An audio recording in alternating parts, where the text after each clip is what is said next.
Over the years, I have noted that there is a universal progress culture that is subscribed to generally by Jews, by Confucians, by Protestants, by some smaller groups such as the Ismaili Muslims, the Catholic Basques, the Jains in India, and so forth. These are religions or ethical codes, because Confucianism, of course, is not a religion but an ethical code, that emphasize work, achievement, education, saving, merit, and so forth. And in those elements of culture, one finds a common denominator that works for people as varied as Chinese, Swedes, Americans, Australians, people from Barbados. Barbados is an island in the Caribbean which was settled by the British, who imported slaves from the West African region of Dahomey. Over the years until 1966, when Barbados became independent, the descendants of the slaves increasingly adopted the culture of their masters.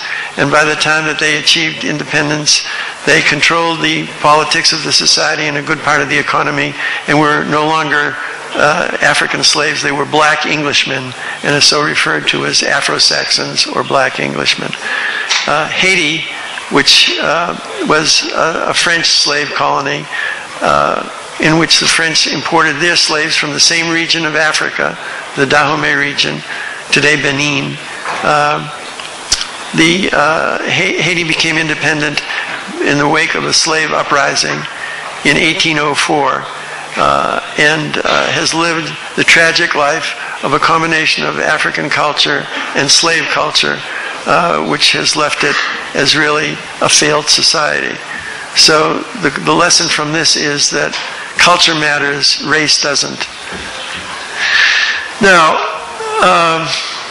to go back to the title,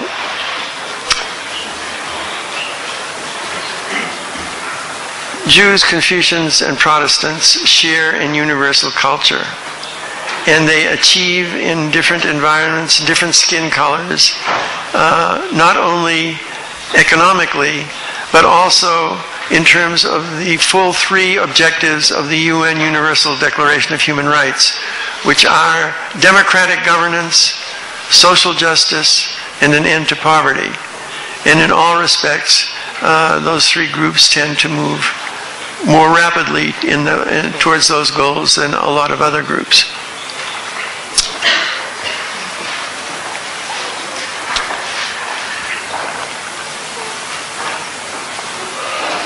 If we look at the Islamic societies, and let's take the Arab societies, let's take Iraq as a good example. One of the greatest errors in U.S. history was the invasion of Iraq, in the sense that it was predicated on the assumption not only that the American troops would be welcome, but that they could facilitate an early transition to full democracy. And that, of course, has been substantially disproven.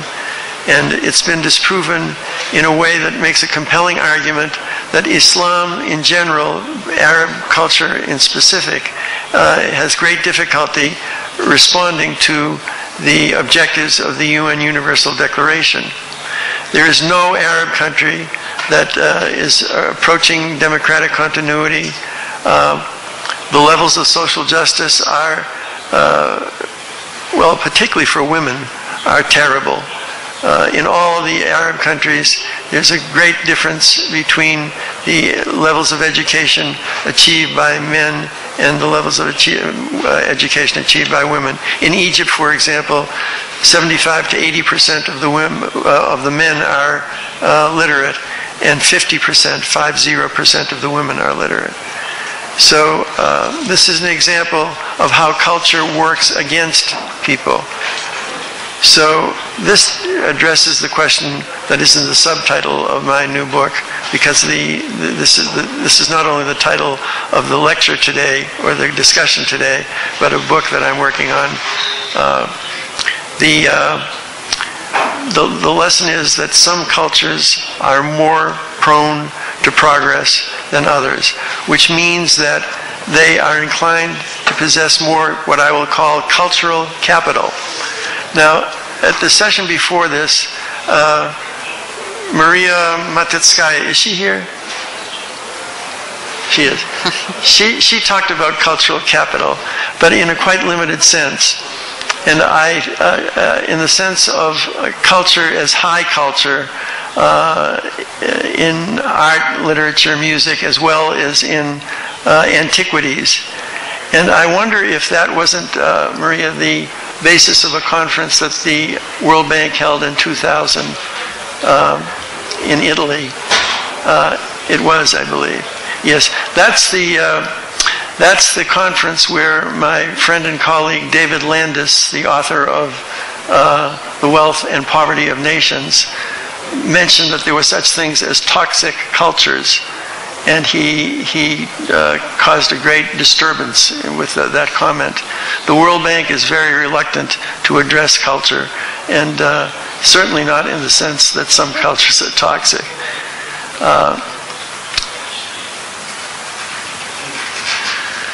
Okay, let me just check here.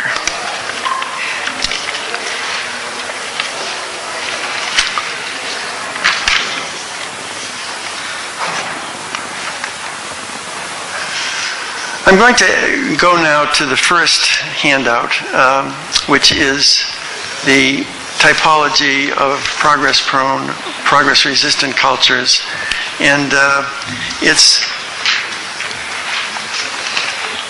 under the section of cultural capital defined, and specifically disaggregating culture. And it looks like this. Mm-hmm. Do you all have copies? I think this gentleman may not. Маша, больше нет копий? Нету. Are there some left?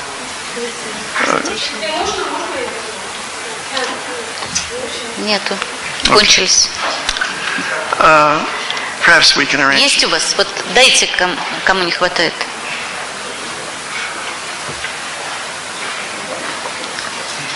Вон там.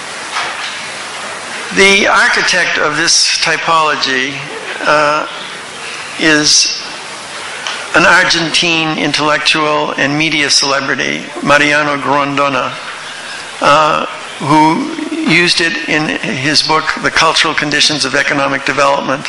And this also appears in his chapter in Culture Matters. His focus for the purposes of his book was on economic development.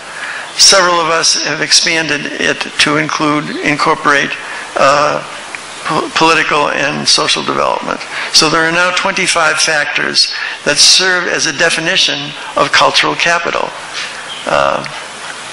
The two columns were intended by Grondona to be based on his knowledge of Argentina as the progress-resistant or low cultural capital culture. And the United States, he knows very well, he's taught at Harvard, among other things, he's fluent in English, was representative of the high cultural capital column. So let me just make a couple of comments about cultural capital as it's defined here. Basically, these 25 factors form a definition of cultural capital when you're in the progress-prone column. Cultural capital is not yet accepted